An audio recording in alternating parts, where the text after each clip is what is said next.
What's happening, folks? Back with another reaction, back with some more Thompson Twins. We're starting this way because I had a bit of a blooper, but when I had the blooper, this girl was already on my lap, so yes, we're just going with that. In any case, the point is we're returning to the Thompson Twins' 1991 album Queer. Thank you again to Phil for providing their catalog.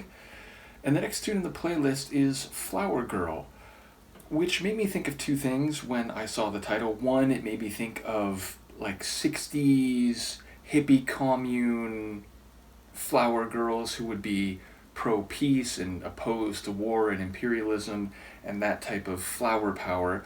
But it also made me think of a literal flower girl at like a wedding ceremony, that goes down the aisle and throws the flower petals. So, yeah, it could be neither of those things, but those are the two specific references that came to mind. Let's see what it is in practice. This is Thompson Twins.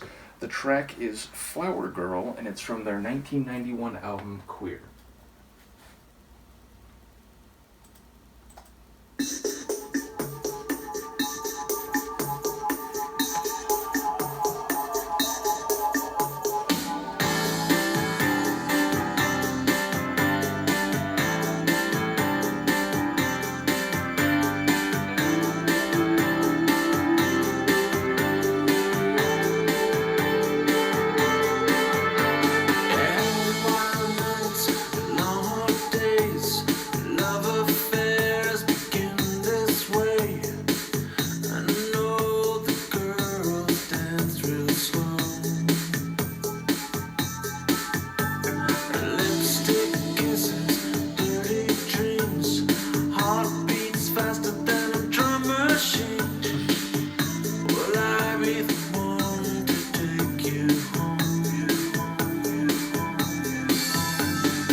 line after "Here Comes That Flower Girl," is it with her eyes clean or something like that? Because at first I thought it was like with her ice cream. Is that what he's saying? But surely that's not what he's saying. So yeah, I think he's like describing her. Here comes that flower girl with her eyes green, maybe? Her eyes green, ice cream. Yes, I'm gonna go with eyes green. But yes, and the, what was it, like the faraway smile or look or something like that. So yeah, it feels like the overall essence of the song is making a bigger point than just this flower girl, though I think, the female vocal, which is that Alana? I'm not sure if that's Alana, but yeah, we do eventually get her voice or her character in the track, I think. But yeah, it feels like it's more than just this story between him and this woman, because it's like he's saying, like, love come, love goes, and it's like, he gets excited about it, but then he's wondering, like, will this actually last? And like passion comes and passion goes. So it sounds like he's talking, and what was it, like, from Istanbul to Sugar Hill, like everyone, I forget what the next line was, but it was something like everyone is, striving for that, but like, so it sounds like he's making a comment about the human condition vis-a-vis, love and romance and passion, and how everyone wants the ideal or everyone wants it to work perfectly, but there's no guarantee that's going to happen. And he sounds like he's aware of this, and he has a bit of trepidation, and maybe he's not sure he should go forward at all, because if it doesn't work, then maybe everyone will feel worse. So yeah, it sounds like in one way it's about him and this flower girl, but extrapolating that to make bigger statements about humanity and psycho-emotional disposition and the relations between people. So yeah, either way, I definitely enjoy the feeling of the tune, which, I don't know, like, melancholy might be too strong of a word, but it had this moodiness to it.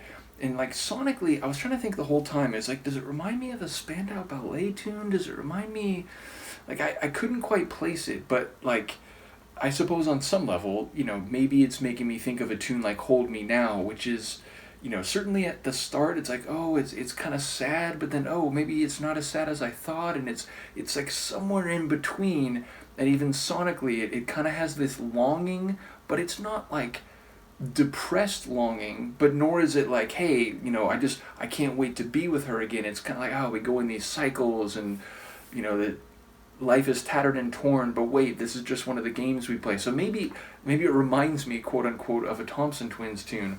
But as I was listening, I was like, oh, like, if you change the voice here, maybe this could be a Spandau track. So either way, I enjoyed following as I could, and as I have, to the degree that that's a valid take or not, the themes of the song. And yeah, I enjoyed the different, like, keyboard. There was the deep, like, organ kind of keyboard, like pad chords, but then there was that more active line that almost sounded kind of like a piano kit.